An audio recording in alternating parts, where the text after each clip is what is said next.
Have you ever felt frustrated waking up more than twice at night just to pee?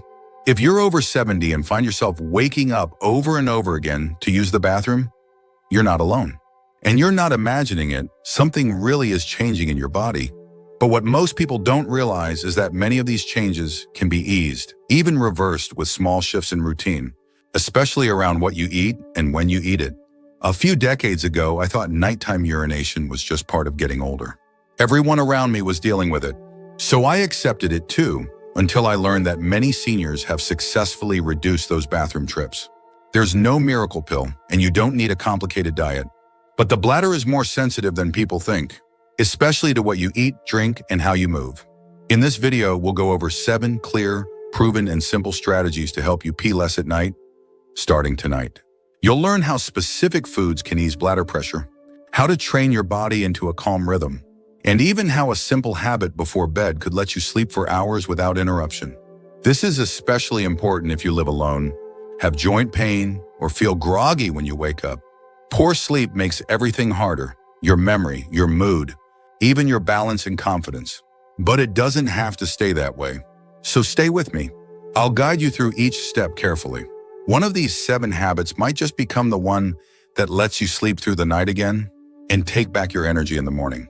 Let's get started. Step 1, earlier dinner timing.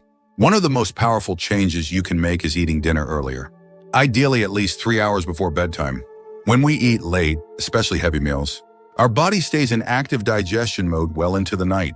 That means more fluid processing, more pressure on the bladder, and more interruptions to your sleep. But when we finish dinner earlier, it gives the body time to handle fluids before you even lie down. There's a real physiological reason this works. As we age, our body's ability to concentrate urine declines. That means we produce more urine at night, especially if there's still food being broken down and fluid moving through the system. Eating earlier shifts that process to your waking hours. I remember one man named Harold, age 78, who used to eat around 830 at night. He thought going to bed right after dinner would put him to sleep, but what it actually did was keep his bladder overactive. After moving dinner to 5:30 and limiting water after 7 p.m., he went from waking up 3 or 4 times a night to once. That's not magic, that's biology working with you, not against you. There's another benefit too. People who eat earlier tend to sleep more deeply. That deeper sleep helps the brain reset, helps with memory, and supports overall energy. So this one step, pushing dinner earlier and giving your body time, can improve both your bladder and your brain. Give it a try tonight. Eat a light meal, skip the soup or high sodium items, and finish by 6 if you can. Then observe what happens. You might be surprised how much of a difference it makes, even in the very first week. Step 2, vegetable-powered potassium boost. Another underrated but deeply effective way to reduce nighttime urination is to increase your potassium intake, especially through vegetables that are rich in it, but won't spike your blood sugar. Potassium helps regulate sodium levels in the body. And when sodium is better balanced, the body holds onto less water, which means your kidneys don't have to keep overproducing urine while you sleep. One of the best vegetables for this is spinach. Not only is it loaded with potassium, but it's also gentle on the stomach and easy to digest when lightly cooked. Add a small portion at dinner or in a soup, and you're supporting your bladder through the night. Another great choice is avocado. Yes, it's technically a fruit, but most folks treat it like a vegetable. It's low in sugar, high in potassium, and helps reduce fluid retention naturally. Here's the thing most people don't realize. When you're low in potassium, your body holds on to sodium, and that sodium pulls water, forcing the kidneys to work overtime.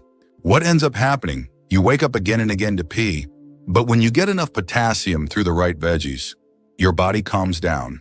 There's less pressure on your kidneys, less urgency, and less interruption to your sleep. There was a 71-year-old woman named Carol who shared this with me. She had been on a diuretic for blood pressure and was waking up 5 times a night. She was exhausted. After adjusting her dinner to include steamed zucchini and a half cup of baked sweet potato 3 times a week, both rich in potassium, she dropped to waking just once most nights. That changed her entire week. Now, this isn't about eating a mountain of vegetables. It's about choosing wisely, foods that gently support your kidneys and bladder. Leafy greens like kale and Swiss chard, cooked beets, and even cooked mushrooms can make a difference. Keep your portions balanced and try to rotate. Over time, your body will respond. And don't forget, this step works best when paired with a lower sodium dinner. That way, your potassium isn't trying to fight a losing battle. If you're still watching this video and finding these insights valuable, please comment number 2 below to let me know you're here. And if you haven't subscribed yet, I recommend you subscribe and turn on the bell so you don't miss any videos. Your support helps us continue creating good content to inform and inspire you. Now let's move forward. Step 3, reducing caffeine and hidden stimulators. Caffeine might be the first culprit that comes to mind, but most seniors are surprised by how many everyday foods still contain bladder-stimulating ingredients that keep them running to the bathroom long after sunset. It's not just the cup of coffee you had at 3 p.m., it's the chocolate you nibble on after dinner, the iced tea you sipped during a phone call, or even that innocent-looking decaf that still holds a small but powerful dose of caffeine. The bladder is a muscle, and like any muscle, it reacts to what you feed it. Caffeine, along with other compounds like theobromine, found in chocolate, or artificial sweeteners in sugar-free treats can make the bladder twitchy and overactive. That's why cutting out these hidden triggers, even just in the afternoon and evening, can make a big difference by bedtime. Let me tell you about George, 78, who thought his night trips were just a normal part of aging. He swore he didn't drink caffeine after lunch. But after looking more closely, we found he was having a small square of dark chocolate with dinner, a sugar-free mint after brushing his teeth, and a cup of so-called herbal tea that actually had black tea in it. Once he replaced those with truly caffeine-free options and natural sweeteners, like a slice of banana or a little honey, his nightly bathroom trips dropped from 4 to 1. This isn't about punishing yourself or giving up all your treats. It's about protecting your rest. Your body needs uninterrupted sleep to repair your heart, balance your hormones, and support your immune system. One of the kindest things you can do for yourself is to be mindful of what you're consuming after 2 or 3 p.m., because you might be paying for it at 1 a.m., 3 a.m., and again at 5 a.m. So go easy on the stimulants. Try switching to chamomile, warm milk, or cinnamon tea in the evening. Choose a naturally sweet fruit over a sugary snack. These small changes add up, and your bladder will thank you in the quiet hours of the night. Step 4, supporting your bladder with pelvic floor exercises. One of the most overlooked reasons older adults struggle with nighttime urination isn't what they drink or eat, it's the strength of the muscles that support the bladder. Just like leg muscles weaken without use, your pelvic floor can also lose tone over the years, especially after childbirth, surgery, or simply from aging. And when those muscles don't do their job, your bladder doesn't get the support it needs to hold urine comfortably through the night. But here's the good news, just like any muscle in the body, your pelvic floor can be strengthened. That means fewer sudden urges, better bladder control, and longer stretches of uninterrupted sleep. Now let's be honest, most people have heard of Kegels, but have no idea if they're doing them right. You don't need fancy equipment, and you definitely don't need to be in a gym. It's as simple as tightening the muscles you'd use to stop yourself from urinating, holding that for about 3 seconds, then releasing. That's 1 rep. Do 10 of those in a row, 2 or 3 times a day. That's it. One of my patients, Carol, 72, had been waking up every 90 minutes to use the bathroom. It was ruining her sleep, her energy, and her mood. After just 2 weeks of consistent pelvic floor exercises, she was sleeping nearly 5 hours straight.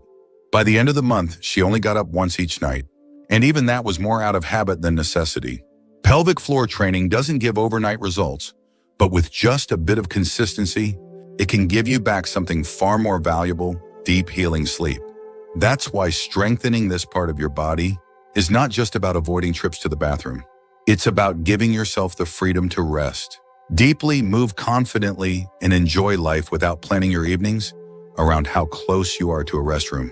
If you're still watching this video and finding these insights valuable, please comment number 4 below to let me know you're here. And if you haven't subscribed yet, I recommend you subscribe and turn on the bell so you don't miss any videos. Your support helps us continue creating good content to inform and inspire you. Now let's move forward. Step 5, clearing bladder triggers from your diet. What you eat during the day can quietly decide how often you get up at night. Most people never realize it, but certain foods irritate the bladder lining, making it more sensitive, more reactive, and less able to hold urine for long periods, especially at night when your body should be resting. Some common culprits: citrus fruits like oranges and grapefruits, tomatoes and tomato sauces, spicy meals, artificial sweeteners, and even chocolate. These foods might be perfectly healthy in many ways, but for sensitive bladders, they're like poking a sleeping bear. Take someone like Richard, 78, who loved his evening bowl of spicy chili and always had a slice of orange before bed. He thought he was doing the right thing, plenty of fiber, vitamin C, a warm meal to end the day. But every night, like clockwork, he'd be up 3 or 4 times, walking stiffly in the dark, struggling to get back to sleep. After eliminating those bladder-irritating foods from just his dinner and swapping in calming alternatives like oatmeal, grilled fish, and cooked carrots, the difference was dramatic. Within a week, he reported sleeping 6 hours straight for the first time in years.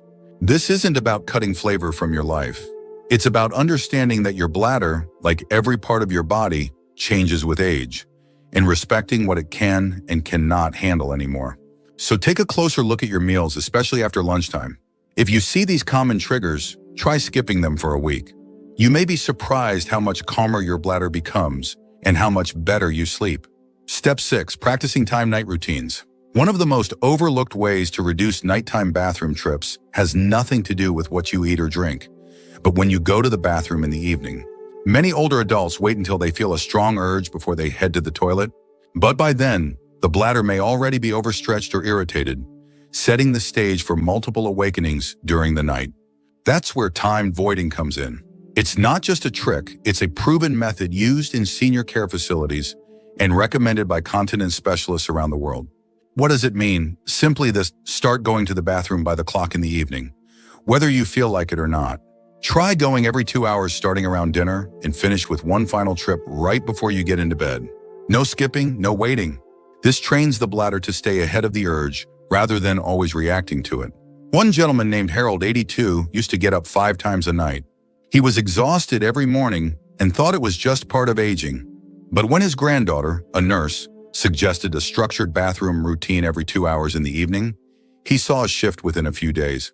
Not only did he get up less, but his sense of control came back. That feeling of not being at the mercy of your own bladder does something powerful for your confidence. There's also a psychological benefit to routine. As you repeat the pattern each evening, your brain begins to associate those times with relief, stability, and rest. And that sense of calm helps ease the anxiety that often builds up around nighttime urination. If you're still watching this video and finding these insights valuable, please comment number 6 below to let me know you're here. And if you haven't subscribed yet, I recommend you subscribe and turn on the bell so you don't miss any videos. Your support helps us continue creating good content to inform and inspire you. Now let's move forward. Step 7, strengthening pelvic muscles. You might not see them and you might not talk about them, but your pelvic floor muscles are the hidden heroes when it comes to controlling your bladder, especially at night. These are the muscles that support your bladder and help hold back urine. But like any other muscle in the body, they weaken with age, inactivity, and even certain medications. For many seniors, this weakening is subtle at first. A little urgency here, a minor leak there. Then suddenly you're waking up 3, 4, even 5 times a night, feeling like your bladder's in charge, not you. But here's the good news. These muscles can be strengthened. And the best part, you don't need fancy machines or even a gym. All it takes is a few minutes a day of focused attention. They're called Kegel exercises. And while the name might sound odd, the results are anything but. The basic move: gently tighten the muscles you'd use to stop urinating midstream. Hold that contraction for a few seconds, then release. That's 1 rep. Start with 5, then build up to 10. Over time, aim for 3 sets a day. The key is consistency, not intensity. You're not trying to bulk up, you're retraining control. There's a man named Richard, 77, who once told me he'd stopped going to his bowling league because he was too embarrassed by the nighttime leaks that left him tired and distracted. But within weeks of doing simple Kegels during commercial breaks while watching his favorite Westerns, he noticed a difference, not just in his sleep, but in his confidence too.